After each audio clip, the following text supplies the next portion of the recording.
Quest number 10। दोस्तों, शुरू करने से पहले चैनल को लाजमी सब्सक्राइब कर लें। मैं महनूर बाजी। मैं आय बदलाव की वजह से उन्हें नॉर्मल तरीके से ही पटाने का रिस्क लेने का सोचा, क्योंकि मुझे कहीं ना कहीं ये यकीन था कि मैं उन्हें नॉर्मल तरीके से भी पटा सकता हूं। लेकिन अगर जैसा मैं सोच रहा हूं वैसा नहीं हुआ तो काम गया हाथ से। इसी सोच से बचने के लिए मैंने नई सम ली थी। बस थोड़ा शुरू की देर है, लेकिन नूरी बाजी को मैं डायरेक्ट और इनडायरेक्ट दोनों तरह से सेड्यूस करना चाहता था, क्योंकि उनकी शादी 1 महीने के बाद थी और मैं इस कोशिश में था कि उन्हें शादी से पहले हासिल कर सकूं।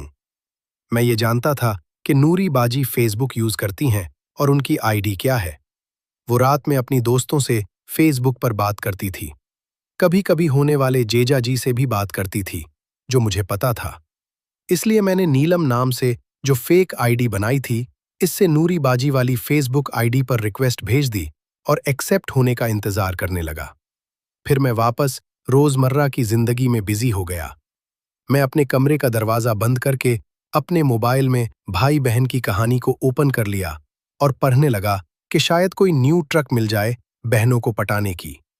लेकिन हर स्टोरी में लगभग वही ट्रक बहन को पटाने में बहुत यूज होता है।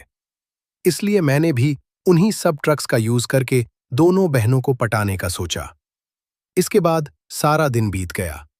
अब मैं रात का इंतजार करने लगा और धीरे धीरे रात भी हो गई तो सभी खाने के लिए जमा हो गए। जब खाना खाना शुरू हुआ तो अब्बू ने मुझसे कहा, वोकी, मैंने तेरे लिए एक जॉब ढूंढी है। दिन भर में 4 से 5 घंटे का काम है और मैं चाहता हूं कि तुम वो काम करो। ठीक है अब्बू, कल ही मैं उनसे मिलकर काम शुरू कर दूंगा।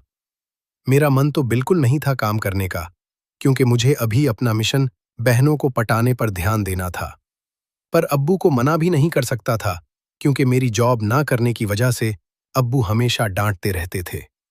इसलिए मैंने अब्बू की बात मान ली कि चलो, इसी बहाने अब्बू की नज़रों में मेरी कुछ तो इज्जत बढ़ेगी। मैंने खाना खाते हुए नूरी बाजी की तरफ देखा तो वो रोज की निस्बत आज खुश नजर आ रही थी और महनूर बाजी तो मेरी समझ से ही परे हो गई थी। इन कुछ दिनों में मैंने खाना खाकर कुछ देर टीवी देखने की सोची। चूंकि टीवी हाल में ही था तो मैं रिमोट लेकर टीवी देखने बैठ गया। मेरे साथ नाजी भी बैठकर टीवी देखने लगी। हम दोनों टीवी देखते हुए इधर उधर की बातें करने लगे और दोनों बहनें बर्तन समेटते किचन में चली गईं। मैं कुछ देर तक टीवी देखने के बाद छत पर चला गया और कमरे में जाने के बजाय ऊपर ही घूमने लगा। अभी मुझे ऊपर आए कुछ ही देर हुई थी कि महनूर बाजी भी बर्तन समेटकर ऊपर आ गईं, क्योंकि ये सोने का वक्त था। मैंने एक भरपूर नजर उनको देखा, फिर ये सोचकर अपनी नजरें हटा ली कि कहीं बाजी फिर से ना नाराज हो जाएं और मेरा उन्हें पटाने का सपना बस सपना ही बनकर रह जाए। महनूर बाजी चलते हुए मेरे पास आ गईं। छत पर हल्की हल्की हवा चल रही थी। गर्मी का मौसम था तो हवा बहुत सुहानी लग रही थी। मैं रेकिंग के सहारे घर के आगे बाहर का नजारा ले रहा था। मेरे घर के सामने कोई घर नहीं बना था। घर के सामने खुला मैदान था। छत के आगे की तरफ सिर्फ रेकिंग ही लगी हुई थी, लेकिन बाकी और जहां पर बीम पड़ती हैं, इतनी ऊंचाई तक दीवार उठी हुई थी।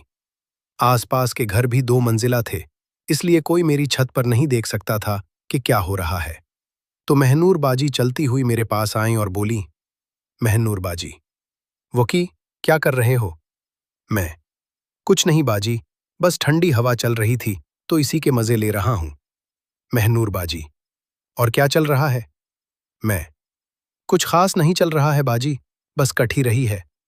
महनूर बाजी, क्या बात है वकी, तुम मुझसे नाराज हो क्या, जो आप बात भी नहीं करते मुझसे? मैं, नहीं बाजी, नाराज नहीं हूं, बस आपने कभी बात करने का मौका ही नहीं दिया। जब बात करता हूं तो अब्बू से शिकायत करती हो, डांटती रहती हो, और जब बात नहीं करता हूं तो बोलती हो कि बात नहीं करता हूं। महनूर बाजी, हाँ वो तो है, लेकिन तो भी उल्टी सीधी हरकतें करता था ना। मैं, कहाँ बाजी, वो तो आप दोनों मुझे बहुत परेशान करती थीं, इसलिए मैं थोड़ा गुस्सा हो जाया करता था, जिसकी वजह से गलती हो जाती थी। इसके बाद हम दोनों में खामोशी छा गई। हम दोनों चुपचाप बाहर की तरफ देख रहे थे कि तभी मेरे दिमाग में एक आइडिया आया कि अगर बाजी को पटाना है तो उनसे नज़दीकियां बढ़ानी पड़ेंगी, और इसके लिए मुझे उनसे ज्यादा बातचीत करना पड़ेगी।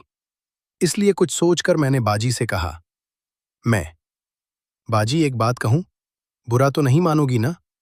महनूर बाजी, कोई उल्टी सीधी बात मत करना, नहीं तो बहुत बुरा होगा तेरे साथ। मैं, नहीं बाजी, कोई ऐसी बात नहीं है। मैं तो ये कह रहा था कि अगर हम दोनों दोस्त बन जाएं तो कैसा रहेगा? महनूर बाजी, अच्छा, मुझे नहीं करनी तुमसे दोस्ती। वैसे तुम्हारे मन में ये ख्याल आज कैसे आ गया? मैं, वो क्या है ना बाजी, अब तो हम दोनों के बीच सुलह भी हो गई है। आपने मुझे मुआफ भी कर दिया, तो मैंने सोचा कि हम दोनों दोस्त बन सकते हैं, और वैसे भी रहना तो हम दोनों को इसी घर में है।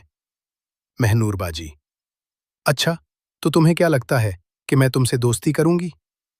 मैं, मुझे तो ऐसा लगता है, बाकी आपकी मर्जी, मैं कोई जबरदस्ती थोड़ी ही करूंगा दोस्ती के लिए। महनूर बाजी, मैं सोचकर बताऊंगी, अब मैं सोने जा रही हूं, गुड नाइट। मैं, गुड नाइट बाजी। इसके बाद बाजी नीचे जाने लगीं और मैं उनको देखने लगा। जब बाजी सीढ़ियों के पास पहुंचे तो उन्होंने पलटकर पीछे देखा और मुझे पीछे घूरता हुआ पाया। मैं तो देखने में खो गया था।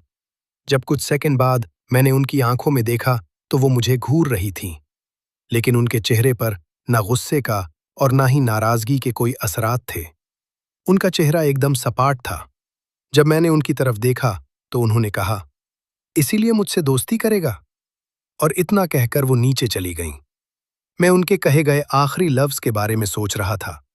मुझे ये समझ में नहीं आ रहा था कि बाजी की इस बात का मतलब क्या है। क्या उन्हें अच्छा लगा कि मैंने उनको घूरा, या उन्हें बुरा लगा मेरी ऐसी हरकत का?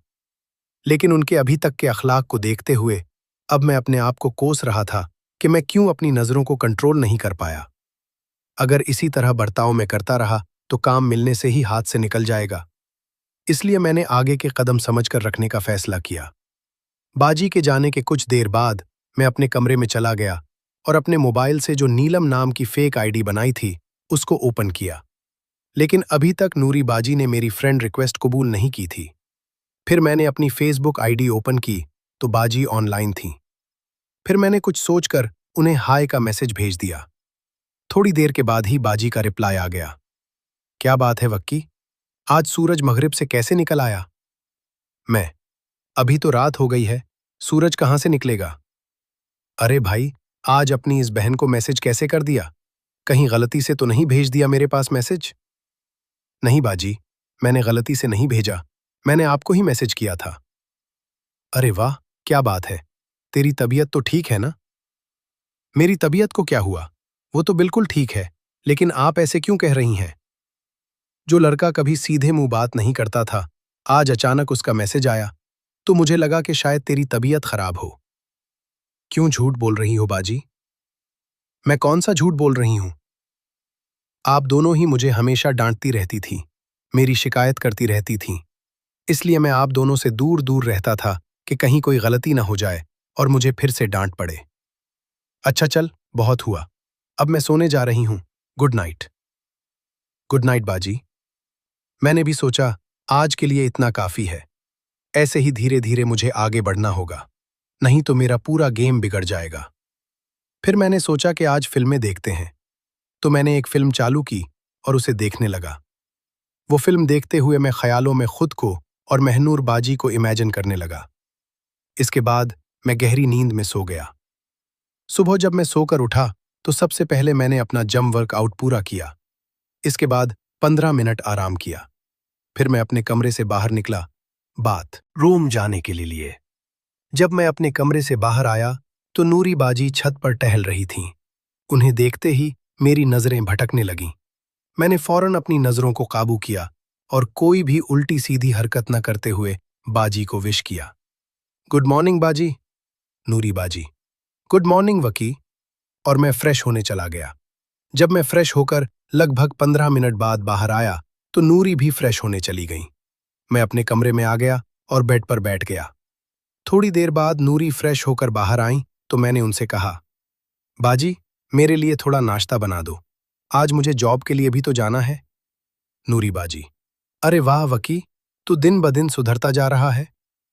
मैं बिगड़ा ही कब था बाजी, मैं पहले से ही सुधरा हुआ था, लेकिन आपको कभी दिखाई नहीं दिया। नूरी बाजी। दोस्तों, मजीद देखें किस्त नंबर 11 में, और इसके लिए हमारे चैनल को लाजमी सब्सक्राइब कर लें और साथ बेल आइकन को भी दबा दें।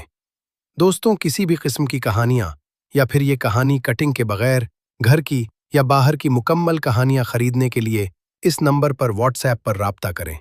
हमारे पास लातादाद हर तरह की कहानियाँ, नॉवेल्स मौजूद है। आपको बहुत सी स्टोरीज बहुत अच्छे रेट में मिल जाएंगी।